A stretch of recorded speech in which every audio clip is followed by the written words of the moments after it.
ओम शांति। आज 8 जनवरी 2026 के सतगुरुवार के मीठी मीठी मधुवन मुरली के बाप दादा के मधुर ईश्वरीय महावाक्य सुनते हैं। मीठे मीठे प्यारे प्यारे बाप दादा ने कहा, मीठे बच्चे कभी भी मिथ्या अहंकार में नहीं आओ, इस रथ का भी पूरा पूरा रिगार्ड रखो। मीठे बच्चे कभी भी मिथ्या अहंकार में नहीं आओ, इस रथ का भी पूरा पूरा रिगार्ड रखो। प्रश्न है, तुम बच्चों में पद्मा पद्म भाग्यशाली कौन और दुर्भाग्यशाली कौन? तुम बच्चों में पद्मा पद्म भाग्यशाली कौन और दुर्भाग्यशाली कौन? तो उत्तर है, जिनकी चलन देवताओं जैसी है, जो सबको सुख देते हैं, वह पद्मा पद्म भाग्यशाली हैं। और जो फेल होते हैं उनको कहेंगे दुर्भाग्यशाली। कोई कोई महान दुर्भाग्यशाली बन जाते हैं, वह सबको दुख देते रहते हैं, सुख देना जानते ही नहीं हैं। बाबा कहते हैं, बच्चे अपनी अच्छी रीति संभाल करो, सबको सुख दो और लायक बनो। ओम शांति। रूहानी बाप बैठ रूहानी बच्चों को समझाते हैं, तुम इस पाठशाला में बैठे हो, ऊंचा दर्जा पाते हो, दिल में समझते हो कि हम बहुत ऊंचे से ऊंचे स्वर्ग का पद पाते हैं। ऐसे बच्चों को तो खुशी बहुत होनी चाहिए। अगर सबको निश्चय है तो सब एक जैसे तो हो न सकें। फर्स्ट से लास्ट नंबर तक तो होते ही हैं। पेपर्स में भी फर्स्ट से लास्ट नंबर तक नंबर होते हैं। कोई फेल भी होंगे तो कोई पास भी होते होंगे। तो हर एक अपनी दिल से पूछे, बाबा जो हमको इतना ऊंचा बनाते हैं, हम कहाँ तक लायक बने हैं? फलाने से अच्छा हूँ या कम हूँ? यह पढ़ाई है ना, देखने में भी आता है। जो कोई सब्जेक्ट में कमज़ोर होते हैं तो नीचे चले जाते हैं। भल मॉनिटर होगा तो भी कोई सब्जेक्ट में कम होगा तो नीचे चला जाएगा। विरला ही कोई स्कॉलरशिप लेते हैं। यह भी स्कूल है, तुम जानते हो, हम सब पढ़ रहे हैं। इसमें पहली बात है पवित्रता की। बाप को बुलाया है ना पवित्र बनने के लिए। अगर क्रिमिनल आई काम करती होगी तो खुद फील करते होंगे। बाबा को लिखते भी हैं, बाबा हम इस सब्जेक्ट में कम हैं। स्टूडेंट की बुद्धि में यह ज़रूर रहता है कि हम फलानी सब्जेक्ट में बहुत कम हूँ। कोई ऐसे भी समझते हैं कि हम फेल होंगे। इसमें पहले नंबर की सब्जेक्ट है पवित्रता। बहुत लिखते हैं, बाबा हमने हार खाई, तो उसका क्या कहेंगे? उनको उनकी दिल समझती होगी, अब मैं चढ़ नहीं सकूंगा। तुम पवित्र दुनिया स्थापन करते हो ना, तुम्हारी एम ऑब्जेक्टिव यह है। बाप कहते हैं, बच्चों माँ कम याद करो और पवित्र बनो, तो इस लक्ष्मी नारायण के घराने में जा सकते हो। टीचर तो समझते होंगे कि इतना ऊंचा पद पा सकेंगे या नहीं, वह है सुप्रीम टीचर। या दादा भी स्कूल तो पढ़ा हुआ है ना। कोई छोकरे लड़के भी ऐसे खराब काम करते हैं जो आखिर मास्टर को सज़ा देनी पड़ती है। आगे बहुत ज़ोर से सज़ाएं देते थे, अभी सज़ा आदि कम कर दी है, तो स्टूडेंट्स और ही जास्ती बिगड़ते हैं। आजकल स्टूडेंट कितना हंगामा करते हैं। स्टूडेंट को न्यू वर्ल्ड कहते हैं। वह देखो क्या करते हैं, आग लगा देते हैं, अपनी जवानी दिखलाते हैं। ये है ही आसुरी दुनिया। जवान लड़के ही बहुत ख़राब होते हैं, उनकी आंखें बहुत क्रिमिनल होती हैं। देखने में तो बड़े अच्छे होते हैं। जैसे कहा जाता है ना, ईश्वर का अंत नहीं पाया जाता है, ऐसे उनका भी अंत नहीं पाया जाता कि यह किस प्रकार का मनुष्य है। हाँ, ज्ञान का बुद्धि से पता पड़ता है यह कैसे पढ़ता है, इनकी एक्टिविटी कैसी है। कोई तो बात करते हैं जैसे मुख से फूल निकलते हैं, कोई तो ऐसे बात करते हैं जैसे पत्थर निकलते हैं। देखने में बहुत अच्छे पॉइंट्स आदि भी लिखते हैं, परंतु है पत्थर बुद्धि। बाहर का शो है, माया बड़ी दुस्तर है। इसलिए गायन है, आश्चर्यवत सुनंती, अपने को शिव बाबा की संतान कहलावंती, औरों को भी सुनावंती कथनती, फिर भागंती, अर्थात ट्रेटर बनंती। ऐसे नहीं होशियार ट्रेटर नहीं बनते हैं, अच्छे होशियार भी ट्रेटर बन पड़ते हैं। उस सेना में भी ऐसे ही होता है ना, एरोप्लेन सहित ही दूसरे देश में चले जाते हैं। यहाँ भी ऐसे ही होता है। स्थापना में बड़ी मेहनत लगती है, बच्चों को भी पढ़ाई में मेहनत है, टीचर को भी पढ़ाने में मेहनत होती है। देखा जाता है यह सब को डिस्टर्ब करते हैं, पढ़ते नहीं हैं तो स्कूलों में हैंटर लगाते हैं। यह तो बाप है, बाप कुछ भी नहीं कहते हैं। बाप के पास यह कानून नहीं है। यहाँ तो बिल्कुल शांत रहना होता है। बाप तो सुखदाता है, प्यार का सागर है। तो बच्चों की चलन भी ऐसी होनी चाहिए ना, जैसे देवताएं होते हैं। तुम बच्चों को बाबा सदैव कहते हैं तुम पद्मा पदम भाग्यशाली हो, परंतु पद्मा पदम दुर्भाग्यशाली भी बनते हैं। जो फेल होते हैं उनको तो दुर्भाग्यशाली ही कहेंगे ना। बाबा जानते हैं अंत तक यह होता रहता है, कोई कोई महान दुर्भाग्यशाली भी जरूर बनते हैं। चलन ऐसी होती है, समझा जाता है कि यह ठहर नहीं सकेंगे, इतना ऊंचा बनने के लायक नहीं है, सबको दुख देते रहते हैं, सुख देना जानते ही नहीं हैं, तो उनकी हालत क्या होगी। बाबा सदैव कहते हैं बच्चे अपनी अच्छी रीति संभाल करो, यह भी ड्रामानुसार होने का है।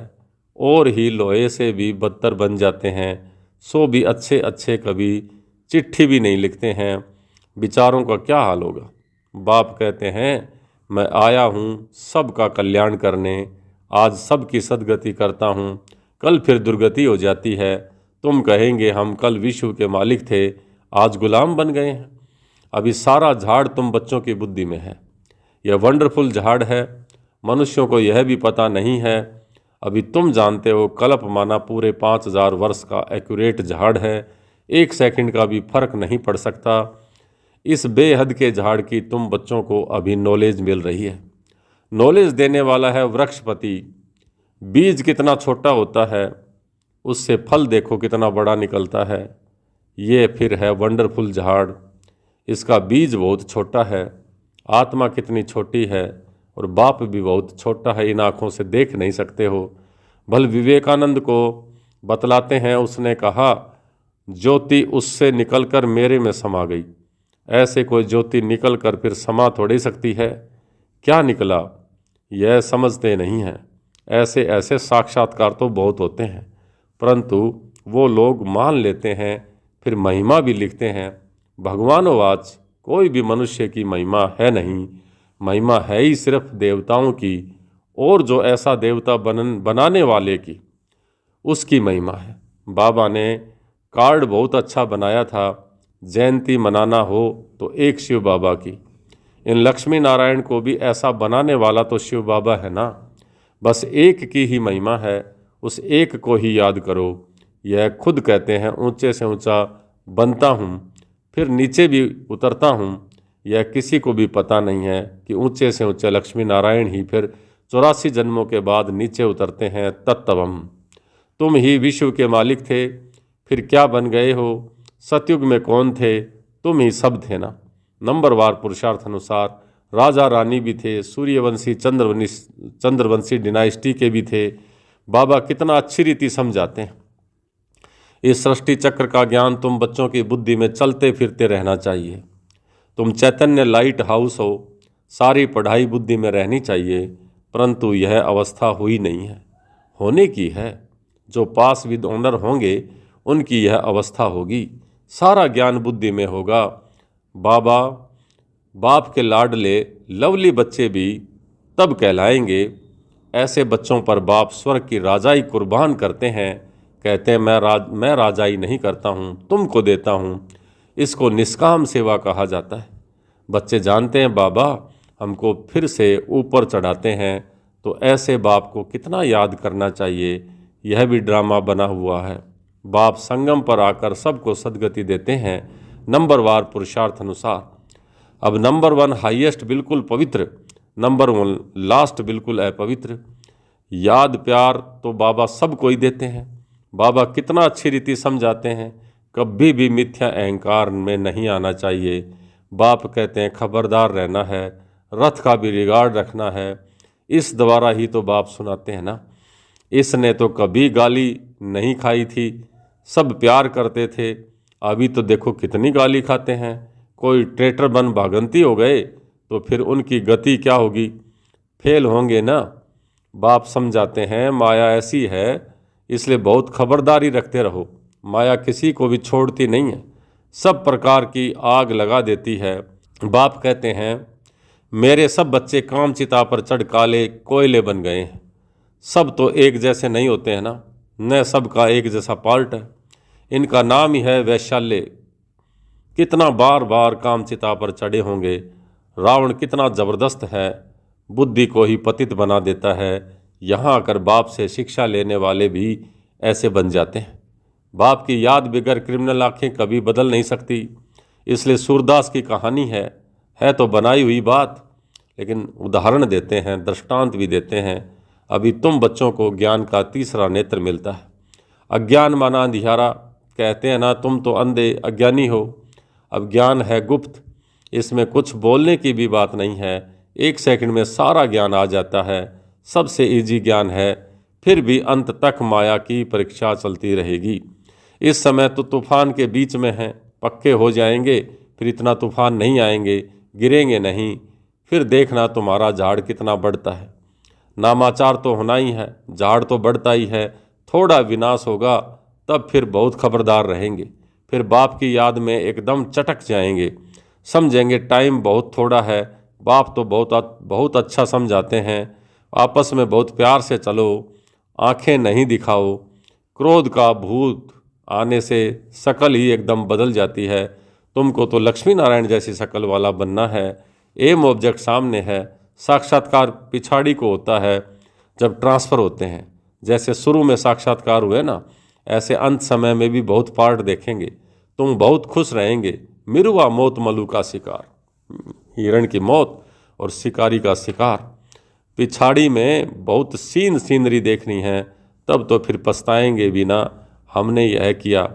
फिर उनकी सज़ा भी बहुत कड़ी मिलती है। बाप आकर पढ़ाते हैं, उनकी भी इज्जत नहीं रखते हैं। सज़ा मिलेगी, सबसे कड़ी सज़ा उनको मिलेगी जो विकार में जाते हैं या शिव बाबा की बहुत गलानी कराने के निमित्त बनते हैं। माया बड़ी ज़बरदस्त है। स्थापना में क्या क्या होता है। तुम तो अभी देवी देवता बनते हो ना। सतयुग में असुर आदि होते ही नहीं हैं। यह संगम की ही बातें हैं। या विकारी मनुष्य कितना दुख देते हैं, बच्चियों को मारते हैं। शादी जरूर करो। स्त्री को विकार के लिए कितना मारते हैं, कितना सामना करते हैं। कहते हैं सन्यासी भी रह नहीं सके। यह फिर कौन है जो पवित्र रह करके दिखाते हैं। आगे चल समझेंगे भी जरूर। सिवाय पवित्रता के देवता तो बन नहीं सकते हैं। तुम समझाते हो हमको इतनी प्राप्ति होती है, तब छोड़ा है। भगवानोवाच काम जीत जगत जीत। ऐसे लक्ष्मी नारायण बनेंगे तो क्यों नहीं पवित्र होंगे। फिर माया भी बहुत पछाड़ती है। ऊंची पढ़ाई है ना, बाप आकर पढ़ाते हैं। यह सिमरन अच्छी रीति बच्चे नहीं करते हैं तो फिर माया थप्पड़ लगा देती है। माया अवज्ञाएं भी बहुत कराती है, फिर उनका क्या हाल होगा। माया ऐसे बेपरवाह बना देती है, अहंकार में ले जाती है, बात मत पूछो। नंबरवार राजधानी बनती है तो कोई कारण से बनेगी ना। अभी तुमको पास्ट प्रेजेंट फ्यूचर का ज्ञान मिलता है तो कितना अच्छी रीति ध्यान देना चाहिए। अहंकार आया और ये मरा। माया एकदम बर्थ नोटे पैनी बना देती है, यानी एक कौड़ी का बना देती है। बाप की अवज्ञा हुई तो फिर बाप को याद कर नहीं सकते हैं। इसलिए बाप की कभी अवज्ञा नहीं करनी। अच्छा, मीठे मीठे सिक्ल दे बच्चों प्रति माता पिता बाप दादा का याद प्यार और गुड मॉर्निंग। रूहानी बाप की रूहानी बच्चों को नमस्ते। हम रूहानी बच्चों की रूहानी बाप दादा को याद प्यार, गुड मॉर्निंग और नमस्ते। नमस्ते मीठे बाबा, बहुत बहुत शुक्रिया आपका। धारणा के लिए मुख्य सार। पहला, आपस में बहुत प्यार से चलना है। कभी भी क्रोध में आकर एक दो को आंख नहीं दिखानी है। बाप की अवज्ञा नहीं करनी है। दूसरा, पास विद ऑनर बनने के लिए पढ़ाई बुद्धि में रखनी है। चैतन्य लाइट हाउस बनना है। दिन रात बुद्धि में ज्ञान घूमता रहे। आज का वरदान, ऑल माइटी बाप की अथॉरिटी से हर कार्य को सहज करने वाले सदा अटल निश्चय बुद्धि भवै। ऑल माइटी बाप की अथॉरिटी से हर कार्य को सहज करने वाले सदा अटल निश्चय बुद्धि भवै। हम सबसे श्रेष्ठ ऑल माइटी बाप की अथॉरिटी से सब कार्य करने वाले हैं। यह इतना अटल निश्चय हो जो कोई टाल ना सके। इससे कितना भी कोई बड़ा कार्य करते अति सहज अनुभव करेंगे। जैसे आजकल साइंस ने ऐसी मशीनरी तैयार की है जो कोई भी प्रश्न का उत्तर सहज ही मिल जाता है, दिमाग चलाने से ही छूट जाते हैं। ऐसे ऑलमाइटी अथॉरिटी को सामने रखेंगे तो सब प्रश्नों का उत्तर सहज ही मिल जाएगा और सहज मार्ग की अनुभूति होगी। आज का स्लोगन एकाग्रता की शक्ति परवश स्थिति को भी परिवर्तन कर देती है। एकाग्रता की शक्ति परवश स्थिति को भी परिवर्तन कर देती है। अव्यक्त इशारे। इस अव्यक्त मास में बंधन मुक्त रह जीवन मुक्त स्थिति का अनुभव करो। ब्राह्मण जीवन का मजा जीवन मुक्त स्थिति में है। न्यारा प्यारा बनना अर्थात मुक्त बनना। संस्कार के ऊपर भी झुकाव नहीं। क्या करूं, कैसे करूं, करना नहीं चाहते थे लेकिन हो गया, यह भी जीवन बंधन बनना है। इच्छा नहीं थी लेकिन अच्छा लग गया। शिक्षा देनी भी लेकिन क्रोध आ गया, यह है जीवन बंधन स्थिति। ब्राह्मण अर्थात जीवन मुक्त कभी भी ऐसे किसी बंधन में बंध नहीं सकते। अच्छा, ओम शांति।